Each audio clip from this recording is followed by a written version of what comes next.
Welcome to the Real News Network. I'm Jessica Devereaux in Baltimore. It's been 10 years since Hurricane Katrina hit the Gulf Coast, resulting in the death of more than 1,800 people, leaving with it 1 million people displaced and an estimated $150 billion in damages. The worst devastation was felt by the city of New Orleans, where the levees that were meant to hold back the storm waters broke, flooding 75% of the metropolitan area. At the time, many criticized FEMA and the Bush administration for their handling of the rescue effort. But now that it's been 10 years, what's come of the city's recovery? To mark the 10th anniversary, President Obama traveled to the lower Ninth Ward, one of the poorest and hardest hit areas of New Orleans. Here's what he had to say. And the storm laid bare a deeper tragedy that had been brewing for decades, because we came to understand that New Orleans, like so many cities and communities across the country, had for too long been plagued by structural inequalities that left too many people, especially poor people, especially people of color, without good jobs or affordable health care or decent housing. Too many kids grew up surrounded by violent crime, cycling through substandard schools where few had a shot to break out of poverty. And so, like a body weakened already, undernourished already, when the storm hit, there was no resources to fall back on. This city is moving in the right direction, and I have never been more confident that together we will get to where we need to go. You inspire me. So the president says that the city is moving in the right direction, but we want to ask for whom. Now joining us to help us answer this question and give us some perspective about where the city is headed is Gary Rivlin. Gary is a former New York Times reporter and author of the book Katrina, After the Flood, and he joins us now from New Orleans. Thank you so much for being with us, Gary. Thank you, Jessica. So, Gary, there's so much to discuss about this recovery effort, but I want to focus on how everyday people are faring down there in New Orleans. One staggering statistic is that the growth of racial disparities in the city is growing. According to the Urban League, the income gap between black and white residents has increased 37% since 2005. Gary, give us some specific examples of how inequality is soaring in New Orleans and speak to which specific policies led to this increase. Right, so New Orleans has the second highest income gap in the country, behind only Atlanta, Georgia. In the year 2000, the average black middle-class family was earning $30,000 a year in New Orleans.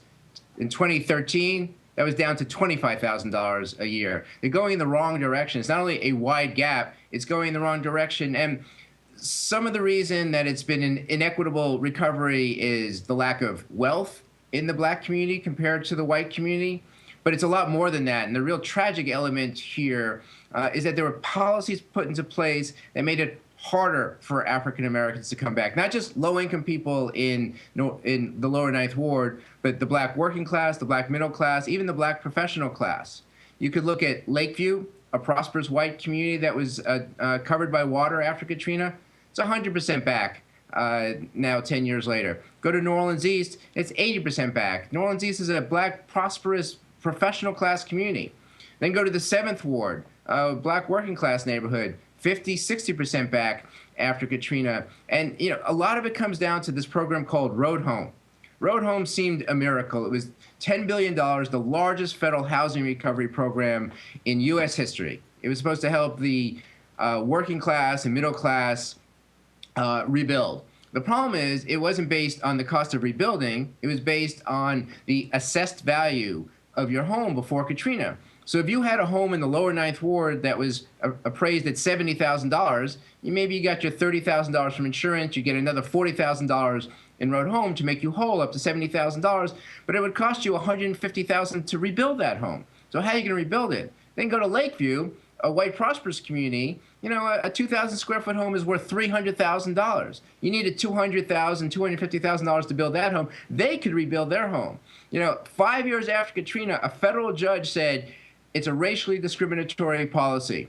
But by that point, there was only about $150 million left of the $10 billion, and the die was set. There was an inequality between the white communities that were flooded and the black communities, whether we're talking about low income, working class, middle income, or even upper income.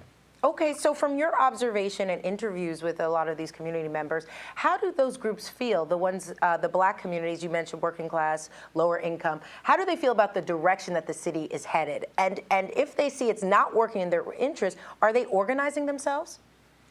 Right. So there's, I mean, Katrina didn't create racial tensions here. New Orleans was a city with bad racial problems before the storm. They're much worse. Right away, in that first week, you had the white business community, well-known figures within the white business community, saying publicly, this is our chance to change the city demographically. It was a 68% black city before Katrina, and change it politically, a black-run city. So you had people openly talking about that, openly plotting.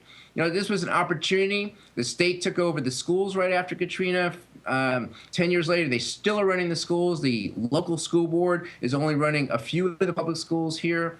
Public housing, some public housing was flooded, but much of it wasn't. It was never open. It was just surrounded by a fence, put up razor wire, and for 2 or 3 years, it just sat there until they knocked it all down, not giving a chance to the working poor, the kitchen help, the chambermaids who were cleaning the hotels, not giving them a chance to come back. There's a palpable anger here. In fact, you see it in the polls.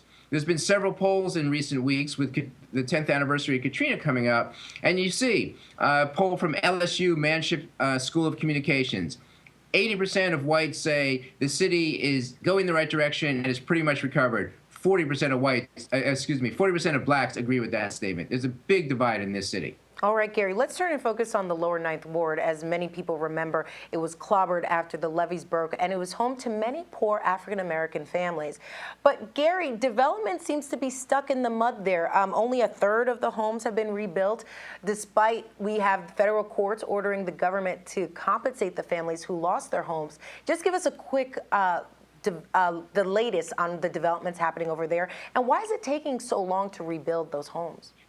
One thing to keep in mind about the lower Ninth Ward is it's lower in the sense that it's south. In the 1920s, they built a canal through the Ninth Ward and split it into an upper and a lower. But everyone, even the mayor of New Orleans at the time, Ray Nagin, assumes that the lower Ninth Ward is the lowest lying part of the city. It is not. New Orleans East, which I mentioned before, is lower lying. Lakeview is lower lying. So there's this self-fulfilling prophecy.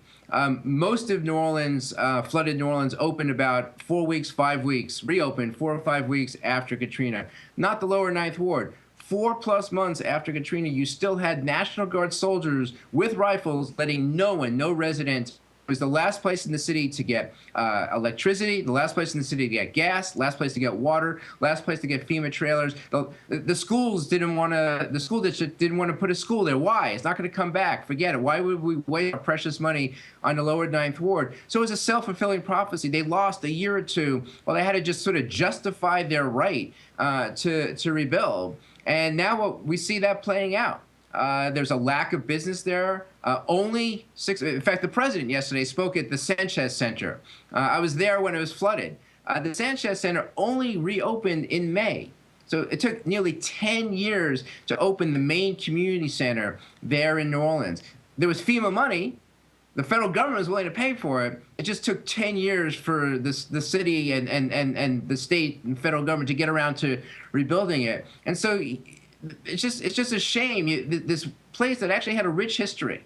You know, everyone thinks it's poor. Well, it was the working poor. It was retired people. And the place needed help, but instead got the short end of everything. And now we see the results. You could drive around the lower Ninth Ward right now. You go 2-3 blocks and not see any houses, just empty lot after empty lot after empty lot. If you see a house, maybe it's occupied, but most likely it just has a bashed-in roof and should be knocked down. All right, so did these families get compensated by the government? Well, so everyone got road home money, but like I said before, it was based on the assessed value. The problem in the lower Ninth Ward is most houses cost $50,000, $70,000, $80,000, and so they got their $50,000, $70,000, $80,000, but it would cost you $150,000 or $200,000 to build. They didn't have that kind of savings. They didn't have relatives who could do it, so they didn't really have an option. I mean, some on their own through grit. Rebuild, but often what you saw is even people with their check, there was contractor fraud. It was all over the place. Suddenly people have these huge checks. Contractors are praying on people. Everyone's waiting on the federal government. So the federal government, a federal judge, as you say, said, listen, you're in part to blame for the flooding of the lower Ninth Ward. You arrogantly built a canal that ended up being a perfect hurricane storm surge delivery system that deluged the lower Ninth Ward. But, it's like everything in the courts, it's looking at appeals, and, it might be years, decades, if ever, that people get compensation. And meanwhile, it's not even a half-built community. There's people live alone. I interviewed some guy, I spent some time with a guy, Henry Irvin there, 79-year-old guy, he's lived there practically his whole life. He had the grit, he had savings, he was a supervisor, so he had some money, and he had flood insurance, and he rebuilt and moved back in 2008, 2009. He's still by himself on the block. He still has no neighbors. You can go 2 blocks in one direction, 2 blocks another. You won't see anybody. He's just home alone. It's tragic. Yeah. Gary, let's pause the conversation there because we have so much more to get into. I want to talk about who is mostly benefiting from this post-Katrina New Orleans and what is the role of the Black establishment class in all of this. So, Gary, thank you so much for joining us. Thank you, Jessica. And thank you for joining us on the Real News Network.